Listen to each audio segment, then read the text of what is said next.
Hello Technolovers! Perkembangan teknologi pertahanan di Asia Tenggara dalam beberapa tahun terakhir benar-benar bergerak cepat. Negara-negara di kawasan ini seakan tersadar bahwa ancaman modern tidak lagi hanya datang dari darat dan laut, tetapi juga dari udara dan jarak jauh. Karena itu, mereka berlomba-lomba memperkuat sistem rudal masing-masing demi menjaga kedaulatan wilayah sekaligus membangun efek gentar terhadap siapapun yang berniat mengganggu. Rudal canggih sekarang bukan lagi sekedar simbol kekuatan militer di atas kertas. Sistem senjata ini sudah menjadi bagian penting dari strategi pertahanan modern, bisa digunakan untuk serangan presisi tinggi, mampu mengenai sasaran dari jarak jauh, dan sanggup memberikan respon cepat sebelum musuh sempat bergerak lebih jauh. Tidak heran kalau persaingan alutsista di Asia Tenggara terasa makin ketat dari tahun ke tahun. Hampir setiap negara punya andalan sendiri, ada yang fokus pada rudal anti kapal, ada yang mengutamakan pertahanan udara berlapis, ada pula yang mulai melirik rudal balistik taktis sebagai senjata pukulan jarak jauh. Masing-masing mengembangkan atau membeli sistem rudal dengan karakter dan keunggulan berbeda, disesuaikan dengan kebutuhan geografis dan doktrin militer mereka. Kalau kamu penasaran rudal mana saja yang sekarang paling diperhitungkan, bahkan bisa dibilang cukup ditakuti di kawasan kita. Inilah 5 rudal paling mematikan yang dimiliki negara-negara Asia Tenggara saat ini.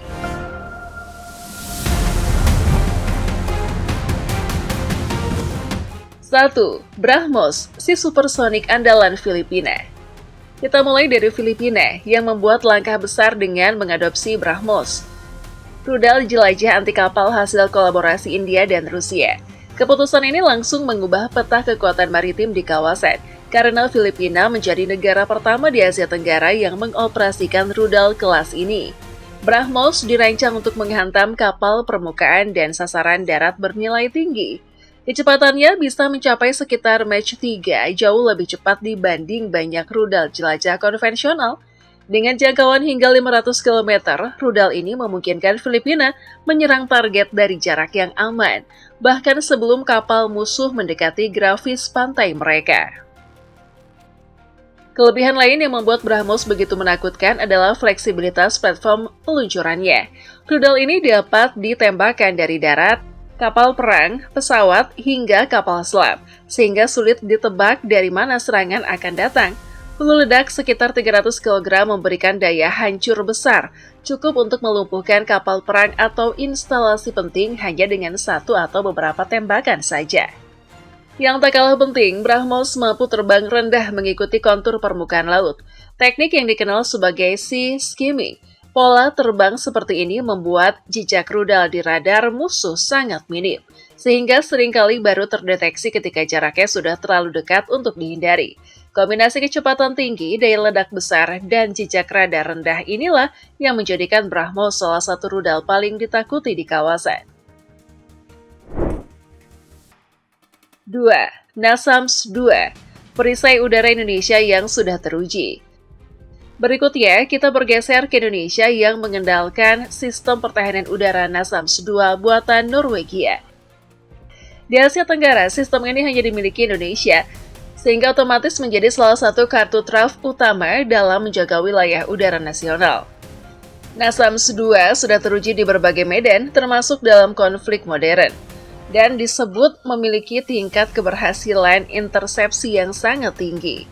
Bahkan dilaporkan bisa mencapai sekitar 94% dalam beberapa kasus.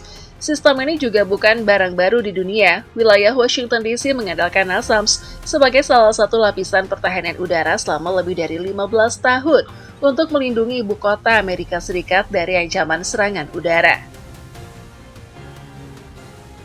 TNI AU mulai mengoperasikan NASAMS-2 sekitar tahun 2020. Sistem ini tidak berdiri sendiri, melainkan terdiri dari kombinasi radar canggih, pusat komando, dan peluncur rudal yang saling terhubung. NASAMS-2 mampu mendeteksi, melacak, dan kemudian melumpuhkan berbagai ancaman udara, mulai dari pesawat tempur, helikopter, rudal jelajah, hingga drone yang terbang rendah. Keunggulan utama NASAMS-2 adalah sifatnya yang modular dan fleksibel. Sistem ini bisa dipindahkan, diatur ulang formasinya, dan diintegrasikan dengan berbagai jenis radar. Indonesia memposisikan NASAMS-2 di area-area vital, khususnya di sekitar pusat pemerintahan dan objek strategis, sehingga berfungsi sebagai payung udara yang menjaga langit tetap aman. Dalam konteks Asia Tenggara, keberadaan NASAMS-2 membuat Indonesia memiliki salah satu sistem pertahanan udara jarak menengah paling modern di kawasan. 3. Exocet Block 3, rudal anti kapal kebanggaan Indonesia. Masih dari Indonesia, di ranah maritim terdapat senjata lain yang tidak kalah menonjol. Exocet MM40 Block 3. Rudal anti kapal buatan Prancis ini menjadi salah satu kebanggaan TNI AL, dan di kawasan Asia Tenggara, varian Block 3 ini hanya digunakan Indonesia. Exocet Block 3 dirancang untuk menghantam kapal permukaan dari jarak jauh. Jangkauannya bisa mencapai sekitar 200 km, memberikan kemampuan serang di luar garis pandang visual. Artinya, kapal perang Indonesia dapat menembakkan rudal ini ke kapal lawan yang bahkan belum terlihat secara langsung di cakrawala. Rudal ini dilengkapi dengan GPS dan sistem navigasi modern yang membuat lintasan terbangnya stabil dan presisi.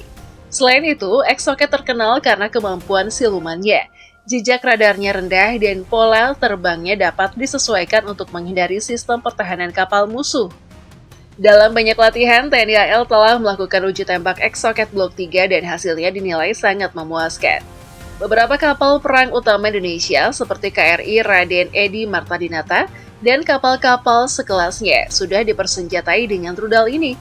Keberadaan Exocet Block 3 membuat armada Indonesia memiliki kemampuan first strike di laut, sekaligus memperkuat posisi Indonesia sebagai salah satu kekuatan maritim utama di Asia Tenggara.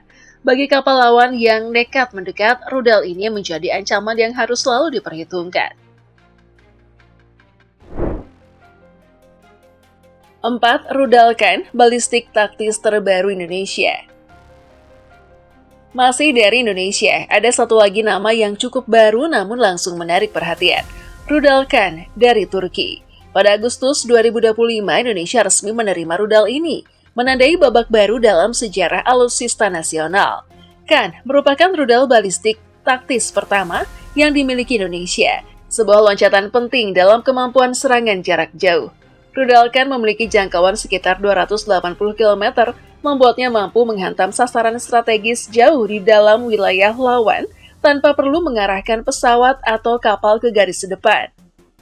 Kecepatannya bisa menembus sekitar Mach 5, sehingga waktu reaksi musuh untuk mendeteksi, melacak, lalu mencoba mencegat rudal ini menjadi sangat singkat. Dengan hulu ledak sekitar 470 kg, efek ledaknya diklaim mampu menghancurkan area dengan radius hingga 100 meter. Target utamanya bukan sekedar pasukan di lapangan, melainkan fasilitas komando, instalasi radar, pangkalan militer, hingga sistem pertahanan udara musuh. Dengan presisi tinggi, Kan bisa digunakan untuk membutakan lawan sebelum serangan lain dilancarkan. Rudal ini dilaporkan telah ditempatkan di wilayah Kalimantan Timur, sebuah lokasi yang strategis untuk menjangkau berbagai tujuan di sekitar Indonesia maupun kawasan sekitarnya.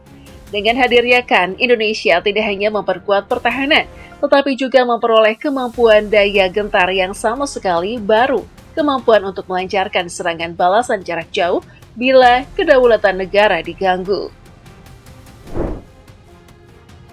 5. S-300 perisai udara Vietnam yang di-upgrade mandiri. Terakhir, kita beralih ke Vietnam yang mengandalkan sistem pertahanan udara berlapis dengan salah satu andalan utamanya, S-300 PMU-1. Sistem rudal jarak jauh ini sudah lama dikenal sebagai salah satu perisai udara paling serius di dunia, dan Vietnam memutuskan untuk terus memutakhirkannya.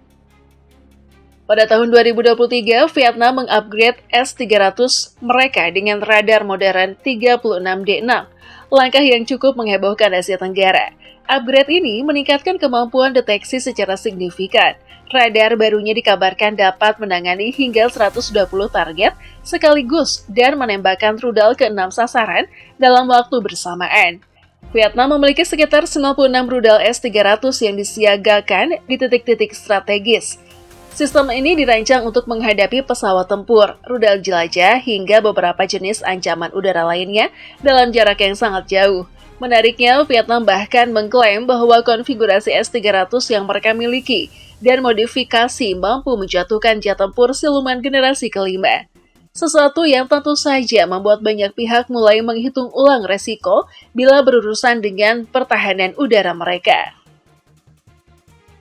Walaupun S-300 termasuk sistem yang sudah cukup lama digunakan di berbagai negara, kombinasi upgrade radar, integrasi jaringan komando, serta pengalaman pengoperasian yang panjang, membuat S-300 Vietnam tetap sangat relevan dan berbahaya. Untuk siapapun yang berniat memasuki wilayah udara mereka tanpa izin, sistem ini bukan ancaman yang bisa dianggap remeh. 5 rudal di atas kini menjadi bintang utama dalam peta kekuatan rudal Asia Tenggara, Filipina, dan BrahMos.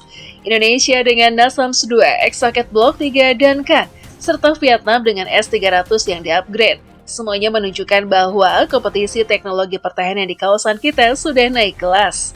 Setiap negara memiliki jalannya masing-masing. Ada yang fokus pada laut, ada yang memprioritaskan langit, ada pula yang membangun kemampuan pukulan balistik. Namun satu hal yang jelas, perlombaan alutsista di Asia Tenggara tampaknya baru akan semakin sengit.